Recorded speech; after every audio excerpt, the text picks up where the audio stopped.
Chapter 18. Riding the bus to the north end of town, River sat next to Beth while Cash, seated across the aisle, practiced card tricks. One row in front of him sat Zach, who was busy sketching on a small sketchbook. His expression was one of deep concentration as his pencil moved with purpose on the page. She wondered what he was creating. At the back end of the bus, Finn lay with his head resting on Teague's lap. Finn's focus set on the book he was reading, while Teague stared out the window, unconsciously twirling a lock of Finn's hair. The hum and sway of the bus was soothing. Quietly enjoying the sound and movement, River allowed herself to fantasize about what it would be like to have Beth join their group, to have a sister again. It wasn't that far-fetched. Beth got along well with everyone so far. Well, almost everyone. She peered over at Finn. He wasn't overtly hateful toward Beth, but he was being awfully dismissive. He could be so abrasive sometimes. She sighed. It was mid-morning when the bus finally dropped them off at the edge of a neighborhood, full of neat, single-story brick homes. As far as the eye could see, small brick houses sat one after another along the tree-lined street. Beth was fidgeting again, so River wrapped her arm around her shoulder. How far from here? Fourth one on the left. Well then, said River encouragingly, lead the way. They sauntered along to the steady purr of air conditioning units. All built around the same time, each home was almost identical. The sole distinction from one another was the color of brick, gray, tan, or red. Stopping in front of one, Beth spun around. Here we are. Home sweet home. The little house stood silent. Red brick exterior with white trim. Garage off to the side, set back from the street. In the front yard stood a giant oak tree. A tired old swing hung off the lowest branch. River went up to the tree. The swing ropes were old and frayed. The wooden seat rotted. She nudged the swing once, then twice. She imagined Beth as a small child giggling while swinging higher and higher, so high she could touch the fluffiest of clouds overhead. A smile spread across her face.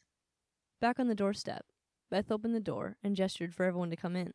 Upon entering the home, Cash tossed his pack on the floor and announced, Mom, Dad, I'm home. He then flopped down on the sofa and put his feet up on the table.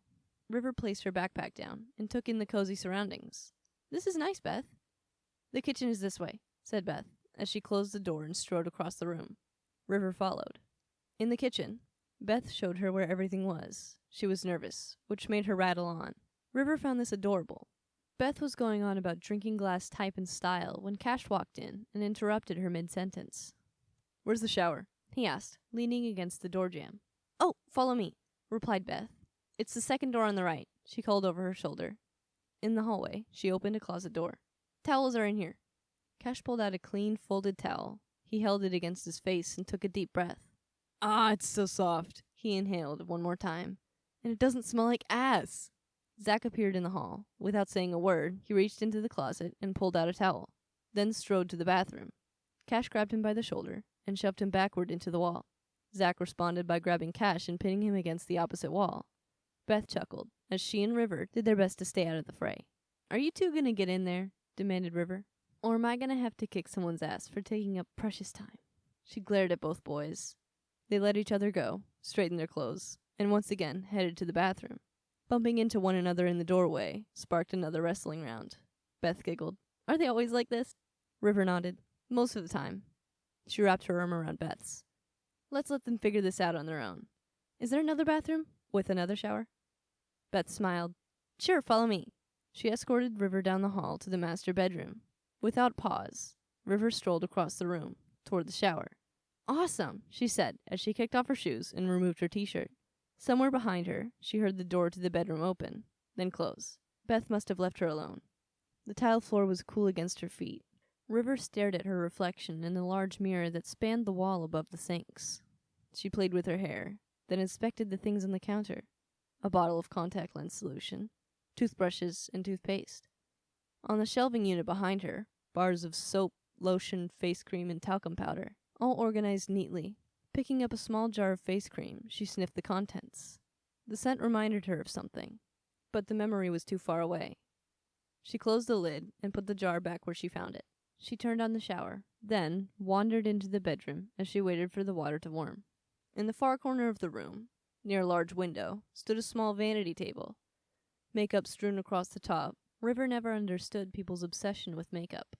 She opened a bottle of foundation and sniffed. It smelled of chemicals. Wrinkling her nose, she closed the bottle. In the small mirror, she studied her reflection, all her freckles and imperfections. Grinning, she spun around and continued exploring the room. A wooden jewelry box sat centered on a large dresser. Instinctively, she glanced over at the door, then raised the lid. Gold and silver rings lay atop a tray of red velvet. Some had gemstones, some did not.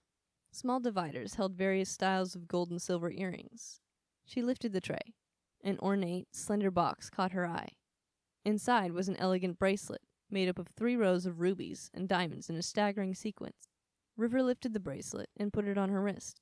The gems sparkled like tiny stars as she moved her hand. So beautiful. I bet this is worth a fair amount of money, she thought. Staring at her wrist, she debated taking the piece of jewelry. She knew the guys would do it with no hesitation. Guilt washed over her. I can't do this to Beth. She removed the bracelet and put it back in the box. After closing the lid, she turned her attention back to the shower. She held her hand under the running water. It was hot. Perfect. She stripped off her remaining clothes and climbed in. Warm water cascaded over her from head to toe. She stood there, face lifted up, eyes closed, feeling the water stream down as it warmed her body. Looking down, dirty water swirled around her feet and down the drain. Yeah, that's gross. She laughed to herself, then grabbed hold of the nearest bar of soap and held it to her nose. Lavender flooded her senses. She loved lavender. Immediately, she went about washing herself, basking in the water's warmth as the fragrance wrapped around her in the steamy air of the shower.